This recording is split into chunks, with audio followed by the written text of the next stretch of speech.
नाज़रीन हाणे ज़िक्र कंदासीं नसीराबाद में मुख़्तलिफ़ ॻोठनि जे ॻोठाणनि पारां पाणी जी खोट ख़िलाफ़ एहतजाजी मुज़ाहिरो कयो वियो आहे। ॻोठाणनि पारां एहतजाजी मुज़ाहिरो करे इंडस हाईवे ते धरणो हयो वियो। ॻोठाणनि जो चवणु आहे त पाणी जी खोट सबबि ज़मीनूं बंजर बणिजी रहियूं आहिनि। अवां खे नाज़रीन अहम ख़बर ॾियूं पिया नसीराबाद में मुख़्तलिफ़ ॻोठनि जे ॻोठाणनि पारां पाणी जी खोट ख़िलाफ़ एहतजाजी मुज़ाहिरो कयो वियो आहे।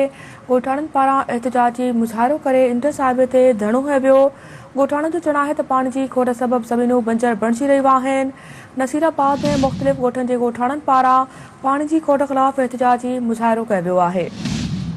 ॻोठाणनि पारां एहतजाजी मुज़ाहिरो करे इंडस हाईवे ते धरणो हयो वियो। ॻोठाणनि जो चवणु आहे त पाणी जी खोट सबबि ज़मीनूं बंजर बणिजी रहियूं आहिनि। नसीराबाद में मुख़्तलिफ़ ॻोठनि जे ॻोठाणनि पारां पाणी जी खोट ख़िलाफ़ एहतजाजी मुज़ाहिरो कयो वियो आहे।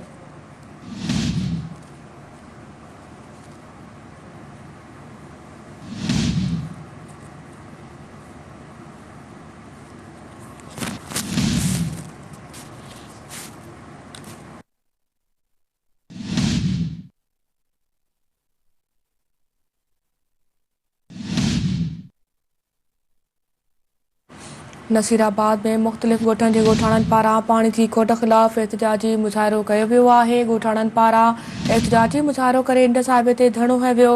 ॻोठाणनि जो चवणु आहे त पाणी जी खोट सबबि ज़मीनूं बंजर बणिजी रहियूं आहिनि। इन हवाले सां अपडेट्स लाइ राब्तो कयो आहे सिटी न्यूज़ रिपोर्टर अल्लाह बख्श कुरैशी सां। अल्लाह बख्श, अपडेट कजो इन ख़बर जे हवाले सां।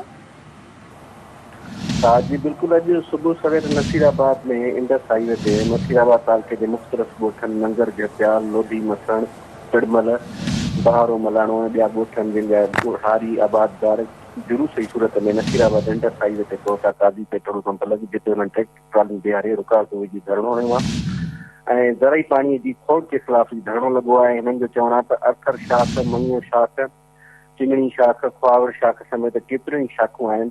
मुंदर वार जिन में पाणी कोन पहुतो आहे उन्हनि मां वारी उॾामी रही आहे। असांजी ज़मीनूं बंजर बणिजी वियूं। असां बेजारो पोखे न सघिया आहियूं।